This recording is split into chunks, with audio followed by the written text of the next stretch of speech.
नमस्कार दोस्तों, एजुकेशन 24 में आपका स्वागत है। दोस्तों आज के इस वीडियो में मैं आपको हिंदी के एक बहुत ही इंपॉर्टेंट क्वेश्चन का हेडिंग बना करके दिखाऊंगा और बताऊंगा कि हेडिंग कैसे बनाया जाता है। तो आप इस वीडियो को पूरा अंत तक जरूर देखिएगा, क्योंकि इस वीडियो से आपको बहुत कुछ सीखने को मिलेगा जो आपके बीए एग्जाम में काम करेगा।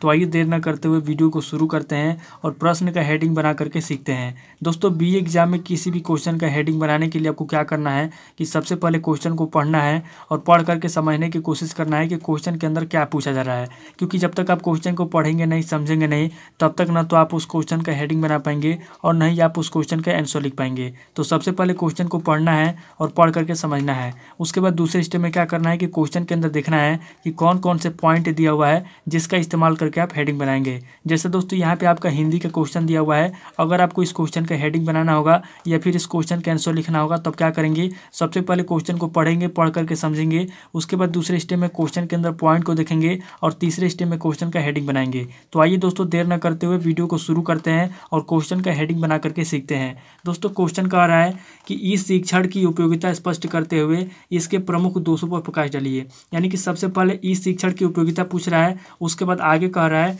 कि इस शिक्षण के प्रमुख दोषों पर प्रकाश डालिए। अब दोस्तों इस शिक्षण क्या होता है, तो इस शिक्षण का मतलब होता है दोस्तों इलेक्ट्रॉनिक शिक्षण। अब दोस्तों इलेक्ट्रॉनिक शिक्षण का मतलब क्या होता है, तो मैं आपको सिंपल शब्दों में बताऊं तो इलेक्ट्रॉनिक शिक्षण का मतलब होता है ऑनलाइन पढ़ाई। यानी कि हम जो ऑनलाइन पढ़ाई करते हैं उसी को दोस्तों इलेक्ट्रॉनिक शिक्षण बोलते हैं या फिर ई शिक्षण बोलते हैं। तो क्वेश्चन में दोस्तों पूछ रहा है कि इस शिक्षण की उपयोगिता स्पष्ट करते हुए इसके प्रमुख दोषों पर प्रकाश डालिए। यानी कि हम जो ऑनलाइन पढ़ाई करते हैं उसकी क्या उपयोगिता है और ऑनलाइन पढ़ाई करने के क्या दोष हैं, उन प्रमुख दोषों पर प्रकाश डालने के लिए कहा गया है। तो यहाँ पर दोस्तों हम लोगों ने सबसे पहले क्वेश्चन को पढ़ करके समझ लिया। अब दोस्तों दूसरे स्टेप में क्या करेंगे, हम लोग क्वेश्चन के अंदर पॉइंट को देखेंगे। तो यहाँ पर दोस्तों पॉइंट की बात की जाए तो यहाँ पर दोस्तों आपका पहला पॉइंट हो जाएगा ई शिक्षण, क्योंकि दोस्तों क्वेश्चन में ई शिक्षण के बारे में पूछा गया है। तो यहाँ पर दोस्तों आपका पहला पॉइंट हो जाएगा ई शिक्षण।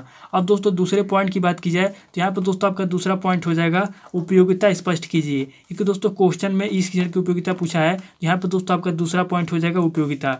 अब दोस्तों तीसरे पॉइंट की बात की जाए तो यहाँ पर दोस्तों आपका तीसरा पॉइंट हो जाएगा प्रमुख दोष, क्योंकि दोस्तों क्वेश्चन में इस शिक्षण के प्रमुख दोषों पर प्रकाश डालने के लिए कहा गया है। तो यहाँ पर दोस्तों आपका तीसरा पॉइंट हो जाएगा प्रमुख दोष। तो देखा जाए दोस्तों तो इस क्वेश्चन के अंदर आपका टोटल 3 पॉइंट दिया हुआ है जिसका इस्तेमाल करके हम लोग हेडिंग बनाएंगे। तो यहाँ पर दोस्तों हम लोगों ने पॉइंट को भी देख लिया।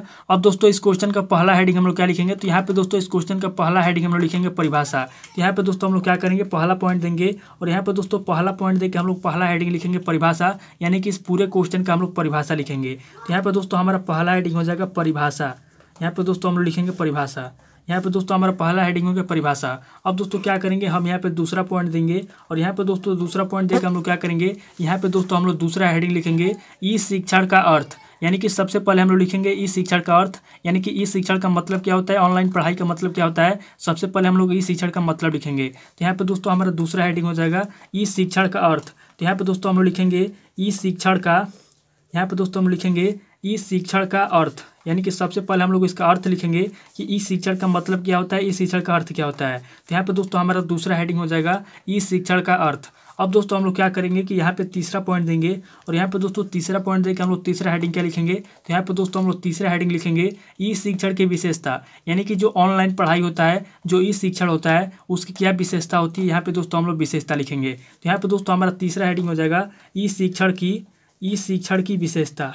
यहाँ पे दोस्तों हम लिखेंगे इस शिक्षण की विशेषता, यानी कि इस शिक्षण की क्या विशेषता होती है। यहाँ पे दोस्तों हम लोग इस शिक्षण की विशेषता लिखेंगे। तो हमारा तीसरा हेडिंग हो जाएगा दोस्तों इस शिक्षण की विशेषता।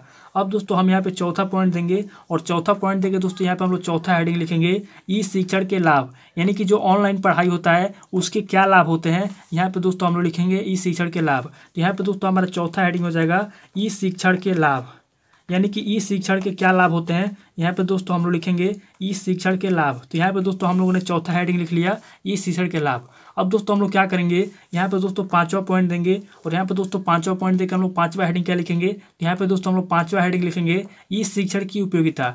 अब दोस्तों यहाँ पे इस शिक्षण की उपयोगिता लिखेंगे तो हमारा पांचवा हेडिंग हो जाएगा इस शिक्षण की उपयोगिता, यानी कि इस शिक्षण की ऑनलाइन पढ़ाई की क्या उपयोगिता होता है।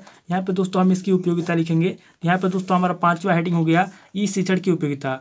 अब दोस्तों हम लोगों ने पहले पॉइंट को लेकर के और दूसरे पॉइंट को लेकर के 5 हेडिंग बना लिया। अब दोस्तों हम लोग क्या करेंगे, यहाँ पे दोस्तों हम लोग छठा पॉइंट देंगे और यहाँ पे दोस्तों छठा पॉइंट देके हम लोग छठा हेडिंग क्या लिखेंगे, तो यहाँ पे दोस्तों हम लोग छठा हेडिंग लिखेंगे ई शिक्षण के प्रमुख दोष, यानी कि क्वेश्चन में प्रमुख दोषों पर प्रकाश डालने के लिए कहा गया है, इसलिए दोस्तों हम लोग क्या करेंगे, यहाँ पे छठे हेडिंग में लिखेंगे ई शिक्षण के प्रमुख दोष। तो यहाँ पे दोस्तों हमारा छठा हेडिंग हो जाएगा ई शिक्षण के प्रमुख दोष, यानी कि जो ई शिक्षण होता है उसके कौन कौन से दोष होते हैं, यहाँ पे दोस्तों हम लोग लिखेंगे ई शिक्षण के प्रमुख दोष।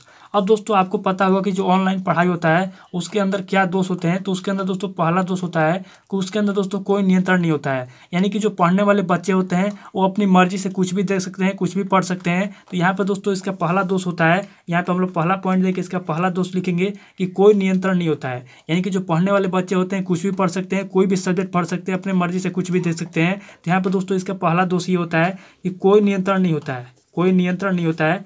यहाँ पर दोस्तों इसका पहला दोष हो जाएगा कोई नियंत्रण नहीं होता है किसी के ऊपर। अब दोस्तों यहाँ पे हम लोगों ने इसका पहला दोष लिख लिया। अब दोस्तों हम लोग क्या करेंगे, यहाँ पे दूसरा पॉइंट देंगे और यहाँ पे दोस्तों दूसरा पॉइंट देकर हम लोग इसका दूसरा दोष लिखेंगे कि टेक्नोलॉजी पर आधारित होता है, यानी कि जो ऑनलाइन पढ़ाई होता है, जो ई शिक्षण होता है, ये दोस्तों टेक्नोलॉजी पर आधारित होता है। यानी कि अगर आपके पास मोबाइल नहीं है, यानी कि आपके पास अगर मोबाइल नहीं है, आपके पास कंप्यूटर नहीं है, तो आप दोस्तों ऑनलाइन पढ़ाई नहीं कर सकते हैं। तो यहाँ पर दोस्तों इसका दूसरा दोष ये होता है कि ये दोस्तों टेक्नोलॉजी पे आधारित होता है। ये दोस्तों क्या होता है, टेक्नोलॉजी पे आधारित होता है, टेक्नोलॉजी पे आधारित होता है। ये दोस्तों इसका दूसरा जो है कि दोष होता है, टेक्नोलॉजी पर आधारित होता है। अगर आपके पास मोबाइल नहीं है, कंप्यूटर नहीं है, पर्सनल कंप्यूटर नहीं है, तो आप दोस्तों ऑनलाइन पढ़ाई नहीं कर सकते हैं। तो इसका दोस्तों दूसरा जो है कि दोष ये होता है कि टेक्नोलॉजी पर आधारित होता है। अब दोस्तों यहाँ पर हम लोग तीसरा पॉइंट देंगे और यहाँ पर दोस्तों तीसरा पॉइंट देकर हम लोग इसका तीसरा दोष लिखेंगे। ये जो होता है दोस्तों व्यवहारिक कार्य नहीं होता है, यानी कि आप जो ऑनलाइन पढ़ाई करते हैं इसके अंदर दोस्तों कोई भी व्यवहारिक कार्य नहीं होता है। तो ये इसका तीसरा दोष होता है कि कोई व्यवहारिक कार्य नहीं। तो यहाँ पर दोस्तों हम लोग इसका तीसरा जो है कि दोष लिखेंगे कोई व्यवहारिक कार्य नहीं होता है, कोई व्यवहारिक कार्य नहीं होता है, यानी कि जो पढ़ाया जाता है आप वही पढ़ते हैं। यहाँ पर दोस्तों किसी प्रकार का कोई व्यवहारिक कार्य नहीं होता है। यहाँ पर दोस्तों हम लोग लिखेंगे कोई व्यवहारिक कार्य नहीं। तो यहाँ पर दोस्तों हम लोगों ने छठे हेडिंग में ई शिक्षण के प्रमुख दोष में यहाँ पर दोस्तों हम लोगों ने 3 दोष लिख लिया। पहला दोष है कोई नियंत्रण नहीं, उसके बाद दूसरा दोष है टेक्नोलॉजी पर आधारित और यहाँ पर दोस्तों तीसरा दोष है कोई व्यवहारिक कार्य नहीं। अब दोस्तों हम लोग क्या करेंगे, यहाँ पे दोस्तों हम लोग 7वां पॉइंट देंगे और यहाँ पे दोस्तों 7वां पॉइंट देकर हम लोग क्या करेंगे, यहाँ पे दोस्तों हम लोग इस क्वेश्चन का निष्कर्ष लिखेंगे। क्योंकि दोस्तों हमारा जो क्वेश्चन दिया हुआ था, क्वेश्चन के अंदर कोई भी पॉइंट नहीं बचा हुआ है, हम लोगों ने सभी पॉइंट को लिख लिया है। तो अब दोस्तों लास्ट में क्या करेंगे, लास्ट में दोस्तों जब कोई भी पॉइंट नहीं बचेगा तो हम लोग क्या करेंगे, लास्ट में दोस्तों यहाँ पे हम लोग निष्कर्ष लिख देंगे। तो यहाँ पे दोस्तों हमारा 7वां हेडिंग हो जाएगा निष्कर्ष, यानी कि इस क्वेश्चन का क्या निष्कर्ष निकलता है। यहाँ पे दोस्तों हम लोग इस क्वेश्चन का निष्कर्ष लिख देंगे तो हमारा जो क्वेश्चन दिया हुआ है उसका हेडिंग कंप्लीट हो जाएगा।